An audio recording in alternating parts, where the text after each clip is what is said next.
मित्रांनो, आजपासून आपण करंट अफेअर आणि जनरल नॉलेजची सुरुवात करणार आहोत. तुम्ही एस-एस-सी, जी-डी, एम-पी-एस-सी व इतर कोणत्याही कॉम्पिटिटिव्ह एक्झाम्सची तयारी करत असाल तर हा व्हिडिओ तुम्हाला अत्यंत महत्त्वाचा असणार आहे. तर आपण आपला पहिला प्रश्न स्टार्ट करूया. 55व्या आंतरराष्ट्रीय फिल्म फेस्टिवल 2024 मध्ये सत्यजित रे हा, लक्षात ठेवा मित्रांनो, सत्यजित रे लाईफ टाईम अचीवमेंट पुरस्कार कोणाला प्रदान करण्यात आले? तर फिलिप रॉजर नॉयस यांना प्रदान करण्यात आलेला आहे. नेक्स्ट बघू. Indian chamber of food and ॲग्रिकल्चरच्या अध्यक्षपदी कोणाची निवड करण्यात आली आहे? सुरेश प्रभू, नाव लक्षात ठेवा, सुरेश प्रभू हे यांची फोटो आहे. नेक्स्ट. इंडियन ऑइल कॉर्पोरेशन लिमिटेडचे चेअरमन पदी कोणाची नियुक्ती करण्यात आली आहे? अरविंदर सिंग साहनी. नेक्स्ट. हा प्रश्न महत्त्वाचा, खूप महत्त्वाचा प्रश्न आहे हा.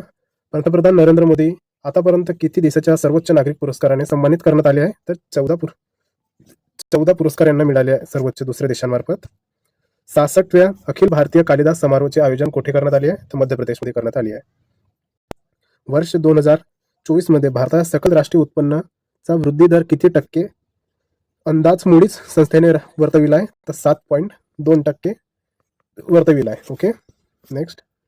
आशियाई विकास बँकेने उत्तराखंड जीवनमान सुधार प्रकल्पासाठी $210 लाख इतका कर्ज दिला आहे. ओके. नेक्स्ट. अरुणाचल प्रदेश राज्याच्या अंतराळ शिक्षण प्रयोगासाठी स्थापन करण्यात आली आहे. ओके. अरुणाचल प्रदेश हा लक्षात ठेवा. नेक्स्ट क्वेश्चन बघू. कोणत्या राज्यात केंद्र सरकारने अग्निशमन सेवांच्या आधुनिकीकरणासाठी 725.62 कोटी रुपयांची मंजुरी केली आहे? तर छत्तीसगड, ओडिशा आणि पश्चिम बंगाल हे 3 राज्य आहेत, लक्षात ठेवा.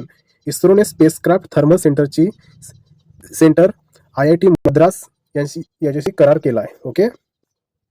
जर मित्रांनो हा व्हिडिओ जर तुम्हाला आवडला असेल तर लगेच सबस्क्राईब करा.